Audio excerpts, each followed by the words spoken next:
Merci Monsieur le Président et merci aux trois intervenants ce matin pour ce débat a priori très technique mais qui en réalité est très sensible et recouvre beaucoup de réalités qui font débat au sein de notre commission. Alors moi j'aurais souhaité peut-être plus particulièrement que Madame Lafitau puisse développer un peu l'initiative qui a été prise par les États du Sahel. Vous en avez parlé, nous en avons parlé.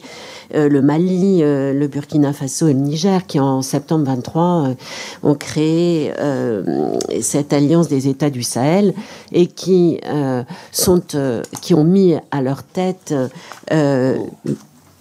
une junte militaire qui manifeste je dirais, de manière très virulente, c'est vrai, un sentiment anti-français, mais nous avons déjà beaucoup discuté de ce contexte.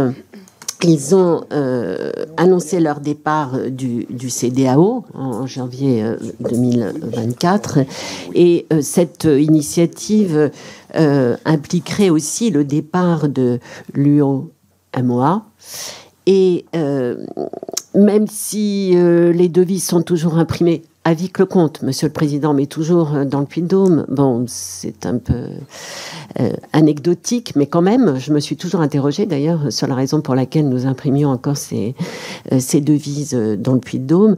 Bon, la tutelle de la France, c'est quand même, je dirais, considérablement, je crois qu'elle n'existe plus. Et d'ailleurs, c'est ce qui a nécessité cette loi que nous avons voté en 2020. Alors très concrètement, et ma collègue Mireille Clapeau a rappelé les propos de Stéphane Séjourné, c'est à l'Afrique de se déterminer. L'Afrique est souveraine s'agissant de cet avenir monétaire en particulier.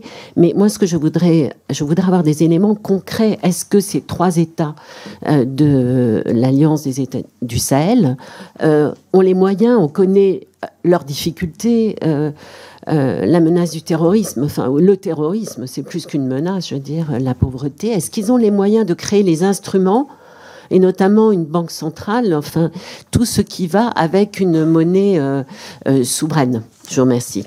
Merci Madame la députée. Madame Lafitau. Oui, je vous remercie. Donc, sur les pays de l'AES, donc on parle du Mali, du Burkina Faso et du Niger. Donc, en début d'année, effectivement, ils ont annoncé leur sortie des instances de la CEDEAO. Donc, la CEDEAO, c'est pas l'UEMOA, c'est plus vaste. Okay, ils ont annoncé cette sortie suite aux sanctions. Effectivement, il y a eu des sanctions fortes de la CEDEAO suite au coup d'État. Qui ont effectivement eu des impacts sociaux très forts. On parle de pays où près de 50% de la population vit en dessous du seuil de pauvreté. Or, les sanctions de la CEDEAO ont considérablement appauvri les populations de ces pays. Il y a eu des problèmes d'approvisionnement en médicaments, en biens alimentaires, etc. Deuxième chose, c'est qu'effectivement, les gouvernements de transition de ces pays n'avaient plus accès à leurs réserves de change et donc il y a eu ils ont été coupés effectivement de leur compte au niveau régional. Ceci a eu effectivement des effets au niveau des autorités de transition dans ces pays. Donc ces pays ont affiché aujourd'hui des velléités pour faire monnaie commune entre eux. Alors l'avantage qu'ils ont, c'est qu'ils se ressemblent. Et dès lors qu'on se ressemble, on appelle ça les zones monétaires optimales dans le jargon des économistes, on a intérêt éventuellement à s'assembler. Alors, comme je l'ai dit tout à l'heure, il me semble que pour émettre une nouvelle monnaie, ce qui est important, c'est de pouvoir avoir la confiance. Et comme je le disais tout à l'heure, pour pouvoir avoir la confiance, il faut deux choses. Il faut avoir des institutions solides. Quid de cette question dans cette région? On peut quand même faire l'hypothèse que les institutions sont en ce moment fragilisées, en tout cas. Deuxième question, c'est les réserves de change. Les statistiques montrent qu'en fin d'année, l'année dernière, seul le Niger avait des réserves de change en excédent. Les autres pays étaient en négatif. Et pour le Niger, c'était très réduit.